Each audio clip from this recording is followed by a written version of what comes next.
ನಮಸ್ಕಾರ, ಸಿಟಿವಿ ನ್ಯೂಸ್ಗೆ ಸ್ವಾಗತ. ಇದೀಗ ಮುಖ್ಯಾಂಶಗಳು. ಸಮಾಜದಲ್ಲಿ ಸಾಮಾಜಿಕ ಕ್ರಾಂತಿಯನ್ನು ಹುಟ್ಟುಹಾಕಿದ ಡಾಕ್ಟರ್ ಬಿ.ಆರ್. ಅಂಬೇಡ್ಕರ್ ಅವರು ದಲಿತ ಸಮುದಾಯವನ್ನು ಸಮಾಜದ ಮುಖ್ಯವಾಹಿನಿಗೆ ತರಲು ತಮ್ಮ ಬದುಕನ್ನು ಧಾರೆ ಎಳೆದರು.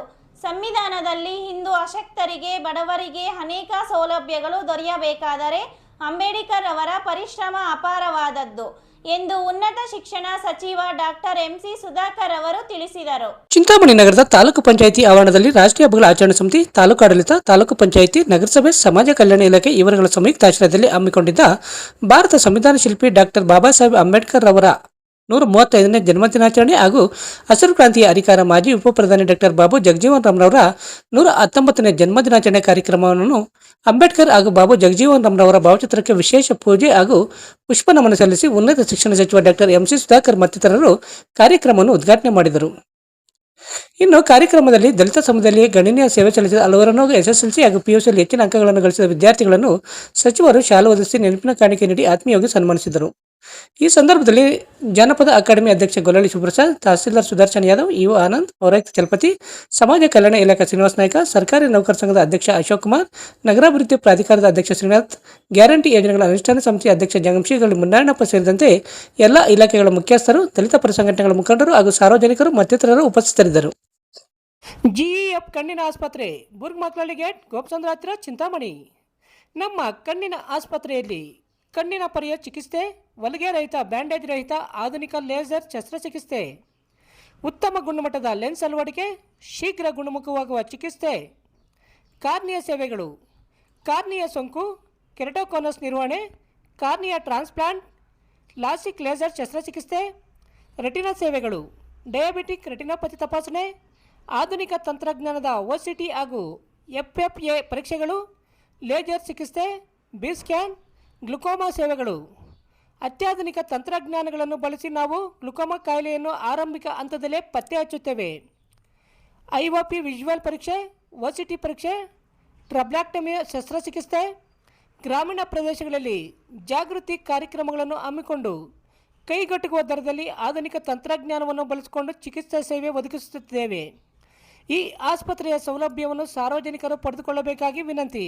ವಿವರಗಳಿಗೆ ಡಾಕ್ಟರ್ ನರೇಂದ್ರ, ಆಸ್ಪತ್ರೆಯ ಕಾಂಟ್ಯಾಕ್ಟ್ ನಂಬರ್ 9606084531ಗೆ ಸಂಪರ್ಕಿಸಬಹುದು. ಎಲ್ಲರಿಗೂ ನಮಸ್ಕಾರ. ನಾನು ಡಾಕ್ಟರ್ ನರೇಂದ್ರ ಎಂ, ಕಣ್ಣಿನ ತಜ್ಞರಾಗಿದ್ದು ಅಮೃತಸರದಲ್ಲಿ ಕಾರ್ನಿಯಾ ಫೆಲೋಶಿಪ್ ಮುಗಿಸಿರುತ್ತೇನೆ. ಇವಾಗ ಬುರ್ಗ್ಮಕ್ಲಳ್ಳಿ ಗೇಟ್ನಲ್ಲಿರುವ ಗ್ಲೋಬಲ್ ಐ ಫೌಂಡೇಶನ್ ಹಾಸ್ಪಿಟಲ್ನಲ್ಲಿ ಕಾರ್ಯನಿರ್ವಹಿಸುತ್ತಿದ್ದೇನೆ. ಕಣ್ಣಿನ ಯಾವುದೇ ರೀತಿಯ ತೊಂದರೆಗಳಿದ್ದಲ್ಲಿ ಆಸ್ಪತ್ರೆಗೆ ಭೇಟಿ ನೀಡಿ ಹಾಗೂ ಸೂಕ್ತ ಪರಿಹಾರಗಳನ್ನು ಕಂಡುಕೊಳ್ಳಿ. ನಮ್ಮ ಆಸ್ಪತ್ರೆಯ ಸೇವೆಗಳನ್ನು ಸದುಪಯೋಗಪಡಿಸಿಕೊಳ್ಳಿ. ಧನ್ಯವಾದ. ಅವರೆಲ್ಲರ ಬಗ್ಗೆ ಈಗ ಅವರು ಮಾತಾಡುವಂಥ ಸಂದರ್ಭದಲ್ಲಿ ಭಾಳ ಬಸವಣ್ಣನ ಬಗ್ಗೆ ಮಾತಾಡೋದು, ಅವರು ವೇಮನ ಬಗ್ಗೆ ಮಾತಾಡೋದು, ಇನ್ನು ಈ ರೀತಿ ಕುವೆಂಪು ಅವ್ರ ಬಗ್ಗೆ ಮಾತಾಡೋದು. ಎಲ್ಲ ಧರ್ಮದ ಸಾಧಕರು ಯಾರಿವತ್ತು ಸಮಾಜದಲ್ಲಿ ಎಲ್ಲರನ್ನೂ ಸಮಾನವಾಗಿ ನೋಡಬೇಕು, ಇವತ್ತು ವಿಶ್ವಮಾನವ ಅಂತ ಹೇಳಿ ಕುವೆಂಪು ಅವರನ್ನ ಯಾಕೆ ಕರೀತಾರೆ? ಒಂದು ಮುಂದುವರೆದ ಜಾತಿಯಿಂದ ಬಂದಂಥವರು ಯಾವ ರೀತಿ ಸಮಾಜವನ್ನು ನೋಡಿದ್ರು, ಯಾವ ದೃಷ್ಟಿಯಲ್ಲಿ ನೋಡಿದ್ರು, ಸಮಾಜಕ್ಕೆ ಏನು ಸಂದೇಶ ಕೊಟ್ಟರು ಅಂತಕ್ಕಂಥದ್ದು ಇವೆಲ್ಲ ನಾವು ಗಮನಿಸಬೇಕಾಗತ್ತೆ. ಅದರಿಂದ ನಾವು ಬಾಬಾ ಸಾಹೇಬ್ ಅಂಬೇಡ್ಕರ್ ಅವರ ಜೀವನದ ಬಗ್ಗೆ ಇವತ್ತಿನ ಪೀಳಿಗೆಗೆ ನಾವು ಪರಿಚಯ ಮಾಡಿಕೊಡ್ತಕ್ಕಂಥದ್ದು, ಬಹಳ ಸಣ್ಣ ವಯಸ್ಸಿನಲ್ಲಿ ಪರಿಚಯ ಮಾಡಿಕೊಡ್ತಕ್ಕಂಥದ್ದು ನಮ್ಮೆಲ್ಲರ ಕರ್ತವ್ಯ ಮತ್ತು ಜವಾಬ್ದಾರಿ. ಇವತ್ತು ತಂತ್ರಜ್ಞಾನ ನಮ್ಮ ಕೈಯಲ್ಲಿದೆ, ಅದೇ ತಂತ್ರಜ್ಞಾನ ನಮ್ಮ ಕೈಯಲ್ಲಿದೆ ಅಂತೇಳಿ ಇವತ್ತು ಮಕ್ಕಳು ಇವತ್ತು ಮಾಹಿತಿಯನ್ನು ಅಥವಾ ಹೆಚ್ಚಿನ ವಿಷಯಗಳನ್ನು ಅರ್ಥ ಮಾಡಿಕೊಳ್ತಕ್ಕಂಥ ನಿಟ್ಟಿನಲ್ಲಿ ತಂತ್ರಜ್ಞಾನವನ್ನು ಬಳಸ್ಕೊಳ್ತಾ ಇಲ್ಲ ಅಂತ ನಾನು ಭಾವಿಸ್ತೇನೆ. ಅವರ ಗಮನ ಬೇರೆಡೆ ಇದೆ ಇವತ್ತು. ಅದರಿಂದ ಇವತ್ತು ಅವರ ಗಮನವನ್ನು ಈ ಕಡೆ ಸೆಳಿಬೇಕು ಅಂತಕ್ಕಂಥ ಒಂದು ಪ್ರಯತ್ನವನ್ನು ನಾವು ಮಾಡಬೇಕು. ಆ ದೃಷ್ಟಿಯಲ್ಲೇ ಇವತ್ತು ನಮ್ಮ ಅಂಬೇಡ್ಕರ್ ಭವನದಲ್ಲಿ ಕೇವಲ ಒಂದು ಸಾಂಸ್ಕೃತಿಕ ಅಥವಾ ಬೇರೆ ಚಟುವಟಿಕೆಗಳಿಗೆ ಸೀಮಿತವಾಗಿರ್ತಕ್ಕಂಥ ಒಂದು ಸ್ಥಳ ಅಲ್ಲ ಅದು. ಇವತ್ತು ಅಲ್ಲಿ ನಾವು ಏನು ಮಕ್ಕಳಿಗೆ, ಶಾಲಾ ಮಕ್ಕಳಿಗೆ ಅಂಬೇಡ್ಕರ್ ಅವರ ಜೀವನದ ಚರಿತ್ರೆ, ಅಂಬೇಡ್ಕರ್ ಅವರ ಸಾಧನೆಗಳು, ಅವರು ನಡೆದು ಬಂದ ದಾರಿ, ಇವೆಲ್ಲವನ್ನು ಪರಿಚಯ ಮಾಡಿಕೊಳ್ತಕ್ಕಂಥ ವ್ಯವಸ್ಥೆಯನ್ನು ಅಲ್ಲಿ ಒಂದು ಮ್ಯೂಸಿಯಂ ರೀತಿಯಲ್ಲಿ ಮಾಡಬೇಕು ಅಂತಕ್ಕಂಥದ್ದು ನಾವೀಗ ತೀರ್ಮಾನ ಮಾಡಿದ್ದೀವಿ. ಮತ್ತು ಒಂದು ಎಕ್ಸ್ಪೀರಿಯನ್ಸ್ ಸೆಂಟರ್ ಅಂತ ಹೇಳಿ ಇವತ್ತಿನ ತಂತ್ರಜ್ಞಾನವನ್ನು ಬಳಸಿ ಅತ್ಯಾಧುನಿಕ ತಂತ್ರಜ್ಞಾನವನ್ನು ಅಲ್ಲಿ ಅಳವಡಿಸಬೇಕು ಅಂತಕ್ಕಂಥದ್ದು ಒಂದು ಪ್ರಯತ್ನ ಆಗಿದೆ. ಈಗ ಏನು ಈಗಾಗಲೇ ಸುಮಾರು 19 ಕೋಟಿ ಇವತ್ತು ಅಲ್ಲಿ ಖರ್ಚಾಗಿದೆ. ಇನ್ನ ಬಹುಶಃ ಇನ್ನ 70-80 ಲಕ್ಷ ಹೆಚ್ಚುವರಿಯಾಗಿ ಆಗುವಂತ ಒಂದು ಪರಿಸ್ಥಿತಿ ನಿರ್ಮಾಣ ಆಗ್ತಾ ಇದೆ. ಈಗಾಗಲೇ ತಮಗೆ ಗೊತ್ತಿದೆ, ಅಂಬೇಡ್ಕರ್ ಅವರ ಒಂದು ಕಂಚಿನ ಮೂರ್ತಿಯನ್ನ ಈಗಾಗಲೇ ತಂದು ನಾವಲ್ಲಿ ಇದು ಮಾಡಿದ್ದೀವಿ, ಪ್ರತಿಷ್ಠಾಪನೆ ಮಾಡಿದ್ದೀವಿ. ಅಧಿಕೃತವಾಗಿ ನಾವು ಭವನ ಉದ್ಘಾಟನೆ ಸಂದರ್ಭದಲ್ಲಿ ಅದನ್ನು ಮೂರ್ತಿಯ ಪ್ರತಿಷ್ಠಾಪನೆ, ಮೂರ್ತಿಯ ಒಂದು ಅನಾವರಣವನ್ನು ಮಾಡ್ತಕ್ಕಂಥ ಕೆಲಸವನ್ನು ಮಾಡ್ತೇವೆ. ಅದೇ ರೀತಿ ಬುದ್ಧನ ವಿಗ್ರಹವನ್ನು ಸಹ ನಾವು ಬುದ್ಧನ ಮೂರ್ತಿಯನ್ನು ಸಹ ಅದರಲ್ಲಿ ಇಡುವಂಥ ಒಂದು ಕೆಲಸವನ್ನು ಮಾಡಬೇಕು ಅಂತಕ್ಕಂಥದ್ದಿದೆ. ಅದಕ್ಕೆ ಈಗಾಗಲೇ ನಾವು ಆರ್ಡರ್ ಕೊಟ್ಟಿದ್ದೀವಿ. ಒಂದು ಮಾರ್ಬಲ್ನಲ್ಲಿ ಮಾಡಿರ್ತಕ್ಕಂಥ ವೈಟ್ ಮಾರ್ಬಲ್ನಲ್ಲಿ ಮಾಡಿರ್ತಕ್ಕಂಥ ಬುದ್ಧನ ಮೂರ್ತಿಯನ್ನು ಸಹ ನಾವು ಅಲ್ಲಿ ತರುವಂಥ ಒಂದು ಪ್ರಯತ್ನವನ್ನು ಮಾಡ್ತಾ ಇದ್ದೀವಿ. ಅದರಿಂದ ಈಗಾಗಲೇ ಒಳಗ ಏನೋ ಇಂಟೀರಿಯರ್ಸ್ ಏನಿದೆ ಅವೆಲ್ಲ ಇವತ್ತು ವೇಗದಿಂದ ಕೆಲಸ ಸಾಗ್ತಾ ಇದೆ. ಬಹುಶಃ ಈಗೇನು ಹೊಸ ಒಂದು ಪ್ರಯತ್ನ ಆಗಬೇಕು ಅಂತಕ್ಕಂಥದಕ್ಕೆ ನಾವು ಇನ್ನ ಸಮಯ ಆಗ್ತಾ ಇದೆ. ಇನ್ನು ಬಹುಶಃ ನನ್ನ ಅಂದಾಜಿನ ಒಂದು 2.5 ತಿಂಗಳಾಗ್ಬೋದು ಇವೆಲ್ಲ ವ್ಯವಸ್ಥೆಗಳನ್ನು ಮಾಡುವಂಥದ್ದಕ್ಕೆ ಆಗ್ತದೆ ಅಂತಕ್ಕಂಥದ್ದು. ಮತ್ತು ನಾವು ಈಗ ಅಲ್ಲಿ 2 ಕೊಠಡಿಗಳನ್ನು ಏನು ಭಾಳಷ್ಟು ಜನ ನಮ್ಮ ಸ್ನೇಹಿತರು ನನ್ನ ಹತ್ರ ಬಂದು ಜಗಳಾಡ್ಕೊಂಡು ಹೋದ್ರು. ಏನು ಎಲ್ಲ ಸಮುದಾಯಗಳಿಗೆ ಜಾಗ ಕೊಟ್ಬಿಟ್ರೆ ನಮಗೆ ಕೊಟ್ಟಿಲ್ಲ ಅಂತೇಳಿ ಬಂದು ನನ್ನ ಹತ್ರ ಜಗಳ ಮಾಡಿದ್ರು. ನಾನು ಹೇಳಿದೆ, ಊರಿನ ಹೃದಯ ಭಾಗದಲ್ಲಿ ಜಾಗ ಕೊಟ್ಟಿದ್ದೀವಿ ಅಂಬೇಡ್ಕರ್ ಅವರ ಭವನಕ್ಕೆ. ಇದು ಈ ರೀತಿಯಾಗಿ ನೀವು ಆಲೋಚನೆ ಮಾಡುವಂಥದ್ದು ಬೇಡ, ನಮಗೆ ಅಧ್ಯಯನ ಕೇಂದ್ರ ಅಂತೇಳಿ ನಮಗೇನಾದರೂ ಮಾಡಬೇಕು ಅಂತ ಹೇಳಿ. ಈಗ ಅದಕ್ಕಾಗಿ ನಾವು ಅಲ್ಲಿ 2 ಕೊಠಡಿಗಳನ್ನು, ಒಂದು ಮಹಿಳೆಯರಿಗೆ ಒಂದು ಪುರುಷರಿಗೆ, 2 ಕೊಠಡಿಗಳಲ್ಲಿ ಇವತ್ತು ಕಂಪ್ಯೂಟರ್ಗಳನ್ನು ಅಳವಡಿಸುವಂಥ ಕೆಲಸವನ್ನು ಮಾಡ್ತೇವೆ. ಏನು ಇವತ್ತು ತಾವುಗಳು ವಿಶೇಷವಾಗಿ ಛಲವಾದಿ ಸಮುದಾಯಕ್ಕೆ ಸೇರಿದಂಥವರು ತಾವುಗಳು ಅಲ್ಲಿ ಕೆರಿಯರ್ ಕೌನ್ಸಿಲಿಂಗ್ಗೆ, ಕೆರಿಯರ್ ಏನೋ ನಮ್ಮ ಸ್ಪರ್ಧಾತ್ಮಕ ಪರೀಕ್ಷೆಗಳಿಗೆ ಬೇಕಾಗಿರ್ತಕ್ಕಂಥ ಮಾಹಿತಿ ಒಳಗೊಂಡಂಥ ವ್ಯವಸ್ಥೆಗಳನ್ನು ಅಲ್ಲಿ ಮಾಡಬೇಕು ಅಂತಕ್ಕಂಥದ್ದಾಗಿದೆ. ಅದನ್ನು ತಾವು ಪ್ರತ್ಯೇಕವಾಗಿ ಬಳಸ್ಬೋದು ಅಂತಕ್ಕಂಥ ಮಾಹಿತಿಯನ್ನು ಈ ಸಂದರ್ಭದಲ್ಲಿ ನಾನು ತಮಗೆ ತಿಳಿಸ್ಲಿಕ್ಕೆ ಬಯಸ್ತೇನೆ. ಮತ್ತು ಇದು ಸಮಾಜ ಕಲ್ಯಾಣ ಇಲಾಖೆ ಸಹ ಅಲ್ಲೇ ಕಚೇರಿಯನ್ನು ನಾವು ಅಲ್ಲೇ ತೆಗೆಸುವಂಥದ್ದು ಮಾಡ್ತೀವಿ. ಯಾಕಂದರೆ ಅದರ ನಿರ್ವಹಣೆ ಆಗಬೇಕು, ಸರಿಯಾದ ರೀತಿಯಲ್ಲಿ ನಿರ್ವಹಣೆ ಆಗಬೇಕು. ಹವಾನಿಯಂತ್ರಿತ ವ್ಯವಸ್ಥೆ ಇರ್ತದೆ, ಎಲ್ಲ ರೀತಿ ಈಗಿನ ಕಾಲದ ತಂತ್ರಜ್ಞಾನದ ವ್ಯವಸ್ಥೆ ಇದೆ, ಒಳ್ಳೆಯ ಹಾಸನದ ವ್ಯವಸ್ಥೆ ಇದೆ.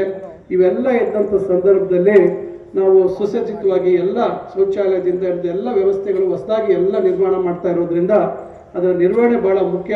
ನಾನು ತಮ್ಮೆಲ್ಲರಲ್ಲೂ ವಿನಂತಿಸ್ಕೊಳ್ತೇನೆ, ಇದು ನಮ್ಮೆಲ್ಲರ ಸ್ವತ್ತು ಅಂತಕ್ಕಂಥ ರೀತಿಯಲ್ಲಿ ನಾವು ಅದನ್ನು ಬಳಸ್ಕೋಬೇಕಾಗುತ್ತೆ. ನಾವೆಲ್ಲರೂ ಅದನ್ನು ಸುಶಿಕ್ಷಿತವಾಗಿ ಅದರಲ್ಲಿ ಏನು ನಾವು ಅದಕ್ಕೆ ಹಾನಿ ಮಾಡದ ರೀತಿಯಲ್ಲಿ ಅದನ್ನು ಬಳಸ್ಕೋಬೇಕಾಗಿರ್ತಕ್ಕಂಥದ್ದು ನಮ್ಮೆಲ್ಲರ ಕರ್ತವ್ಯ.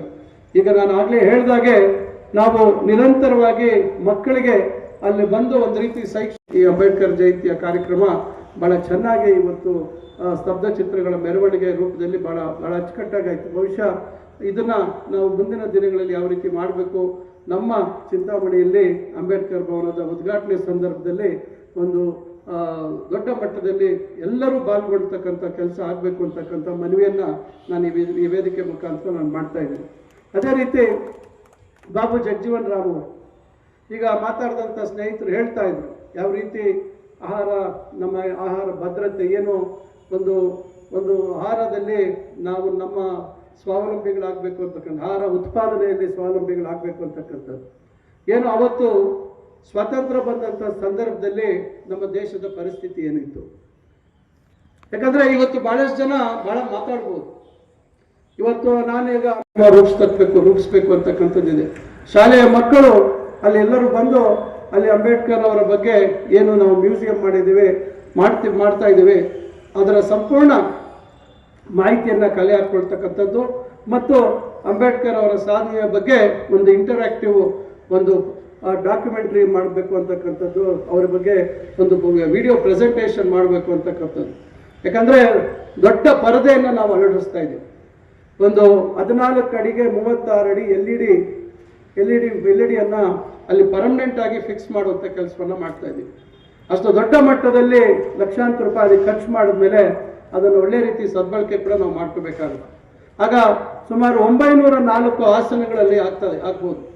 ಆ 904 ಆಸನಗಳಲ್ಲಿ ಮಕ್ಕಳೆಲ್ಲ ಕೂತು ಒಂದು ಅರ್ಧ ಗಂಟೆ ಅಂಬೇಡ್ಕರ್ ಅವ್ರ ಬಗ್ಗೆ ಅವರ ಜೀವನ ಮತ್ತು ಎಲ್ಲ ಪ್ರತಿಯೊಂದು ವಿಚಾರಗಳ ಬಗ್ಗೆ ನಾವು ಮುಂದೆ ಅದಕ್ಕೆ ಬೇಕಾದ್ರೆ ಬೇರೆ ಬೇರೆ ಮಾಹಿತಿಯನ್ನು ಅದಕ್ಕೆ ಒದಗಿಸ್ಬೋದು. ಅದನ್ನು ಇವೆಲ್ಲ ತರುವಂಥ ಪ್ರಯತ್ನ ಮಾಡ್ತಾ ಇದ್ದೀವಿ. ಆಗ ಮಕ್ಕಳು ಒಂದು ಅರ್ಧ ದಿವಸ ಬಂದು ಇಲ್ಲಿ ಭೇಟಿ ಕೊಟ್ಟು ಹೋಗುವಂಥದ್ದು ಆಗ್ತದೆ. ಆಗ ಆ ಸಣ್ಣ ವಯಸ್ಸಿನಲ್ಲೇ ಮಕ್ಕಳಿಗೆ ಅಂಬೇಡ್ಕರ್ ಅವರ ಒಂದು ಕಷ್ಟ, ಸುಖ, ನೋವು, ಅವರ ಸಾಧನೆ ಇವೆಲ್ಲದರ ಬಗ್ಗೆ ಅರ್ಥಕೊಳ್ಳುವಂಥದ್ದಕ್ಕೆ ಆಗುತ್ತೆ ಅಂತಕ್ಕಂಥ ಈ ವ್ಯವಸ್ಥೆಯನ್ನು ಮಾಡಬೇಕು ಅಂತಕ್ಕಂಥದ್ದಿದೆ. ಆದ್ದರಿಂದ ಇವೆಲ್ಲ ಹೊಸದಾಗಿ ಕೆಲವು ಆಲೋಚನೆಗಳು ಬಂದ ಮೇರೆಗೆ ಮತ್ತೆ ಅದಕ್ಕೆ ಅನುದಾನ ಹೆಚ್ಚು ಒದಗಿಸ್ಕೊಡುವಂಥ ಒಂದು ಕೆಲಸವನ್ನು ನಾನು ಮಾಡಬೇಕು ಅಂತಿದ್ದೀನಿ. ಅದನ್ನೆಲ್ಲ ನಾನು ತ್ವರಿತವಾಗಿ ಮಾಡಿ ಆದಷ್ಟು ಈಗ ಏಪ್ರಿಲ್ ತಿಂಗಳು ನಾವು ಮೇ, ಜೂನ್, ಜುಲೈ ಮಧ್ಯದ ಒಳಗೆ ಅದನ್ನು ಭಾಳ ದೊಡ್ಡ ಪ್ರಮಾಣದಲ್ಲಿ ಭಾಳ ಅದ್ಧೂರಿಯಾಗಿ ಭಾಳ ವಿಜೃಂಭಣೆಯಿಂದ ನಾವು ಆ ಒಂದು ಭವನದ ಉದ್ಘಾಟನೆಯನ್ನು ನಾವು ಮಾಡಬೇಕಾಗಿರ್ತದೆ. ತಮ್ಮೆಲ್ಲರೂ ಸಹಕಾರ ಬೇಕಾಗತ್ತೆ. ಇದು ಎಲ್ಲರೂ ಒಂದು ರೀತಿಯ ಹಬ್ಬದ ರೀತಿಯಲ್ಲಿ ನಾವು ಈ ಒಂದು ಆ ಭವನದ ಉದ್ಘಾಟನೆಯಲ್ಲಿ ಪಾಲ್ಗೊಳ್ಬೇಕಾಗತ್ತೆ. ಇವತ್ತು ನಮ್ಮ ಜಿಲ್ಲಾಧಿಕಾರಿಗಳು ಬಹಳ ಹೆಚ್ಚಿನ ಒಂದು ಗಮನ ಹರಿಸಿ ಇವತ್ತು ಬಹಳ ಒಳ್ಳೆ ರೀತಿಯಲ್ಲಿ ಚಿಕ್ಕಬಳ್ಳಾಪುರದಲ್ಲಿ ಸುಮಾರು 50ಕ್ಕೂ ಹೆಚ್ಚು ಇವತ್ತು ಸ್ತಬ್ಧ ಚಿತ್ರಗಳ ಒಂದು ಮೆರವಣಿಗೆ, ಬಹುಶಃ ದಸರಾದಲ್ಲಿ ಯಾವ ರೀತಿ ನಡೀತದೆ ಅದೇ ರೀತಿ ಇವತ್ತು ಸಹ ಒಂದು ಮಿನಿ ದಸರಾ ರೀತಿಯಲ್ಲಿ. ಪ್ರತಿನಿತ್ಯದ ಸ್ಥಳೀಯ ಸುದ್ದಿಗಳ ವೀಕ್ಷಣೆಗಾಗಿ ಸಿಟಿವಿ ನ್ಯೂಸ್ಗೆ ಸಬ್ಸ್ಕ್ರೈಬ್ ಆಗಿ. ವಂದನೆಗಳೊಂದಿಗೆ Ashwini. Doctor Rangarao hospital, Gajanana circle, Chintamani. Doctor Rangarao ಅವರು ಸೌತ್ ಇಂಡಿಯಾದಲ್ಲೇ senior most experienced govt registered naturopathy ಡಾಕ್ಟರ್ಗಳಲ್ಲಿ ಒಬ್ಬರಾಗಿದ್ದಾರೆ. ಕೆಮಿಕಲ್ ಔಷಧಿ ಇಲ್ಲದೆ ರಿವರ್ಸಬಲ್ ಡಯಾಬಿಟಿಸ್ ಮತ್ತು ಬಿಪಿ ಚಿಕಿತ್ಸೆಗಳು ಪ್ರಾರಂಭವಾಗಿವೆ. A to Z ಚರ್ಮ ಮತ್ತು ಮರ್ಮವ್ಯಾಧಿಗಳು, ಕೀಲುವಾಯು, ಆಕ್ಸಿಡೆಂಟ್ ರಿಲೇಟಿವ್ ಹಳೆಯ ನೋವುಗಳು, ಬಿಳಿ ಮಚ್ಚೆಗಳು, ಕೂದಲು ಉದುರುವುದು, ಮಡುವೆಗಳು, ಚರ್ಮದಲ್ಲಿನ ಗಡ್ಡೆಗಳಿಗೆ 100% ಪರಿಹಾರ ಸಿಗಲಿದೆ. ಧೂಮಪಾನ, ಮದ್ಯಪಾನವನ್ನು 100% ಗುಣಪಡಿಸಲಾಗುವುದು. ವಿವರಗಳಿಗೆ 9916731170ಗೆ ಸಂಪರ್ಕಿಸಬಹುದು. ರೆಡ್ಡಿ ಹಂದಿ ಮಾಂಸ ಹಾಗೂ ಕೋಳಿ ಮಾಂಸದ ಮಿಲಿಟರಿ ಹೋಟೆಲ್, ಬೆಂಗಳೂರು ರಸ್ತೆ, ಕನ್ನಂಪಲ್ಲೆ, ಚಿಂತಾಮಣಿ. ಕನ್ನಂಪಲ್ಲೆಯಲ್ಲಿ ನೂತನವಾಗಿ ಆರಂಭವಾಗಿರುವ ನಮ್ಮ ಮಿಲಿಟರಿ ಹೋಟೆಲ್ನಲ್ಲಿ ಹಂದಿ ಮಾಂಸದ ಬಿರಿಯಾನಿ, ಹಂದಿ ಮಟನ್ ಫ್ರೈ, ಮಸಾಲ, ಹಂದಿ ಮಾಂಸದ ಬೋಟಿ, ಚಿಕನ್ ಫ್ರೈ, ಚಿಕನ್ ಮಸಾಲ, ಮುದ್ದೆ, ರೈಸ್, ಚಪಾತಿ, ಪರೋಟ ದೊರೆಯುತ್ತದೆ. ಶನಿವಾರ ಒಂದು ದಿನ ಬಿಟ್ಟು ಉಳಿದೆಲ್ಲ ದಿನಗಳಲ್ಲಿ ಈ ಹೋಟೆಲ್ ಕಾರ್ಯನಿರ್ವಹಿಸಲಿದೆ. ವಿವರಗಳಿಗೆ ಸಂಪರ್ಕಿಸಿ 94492888491.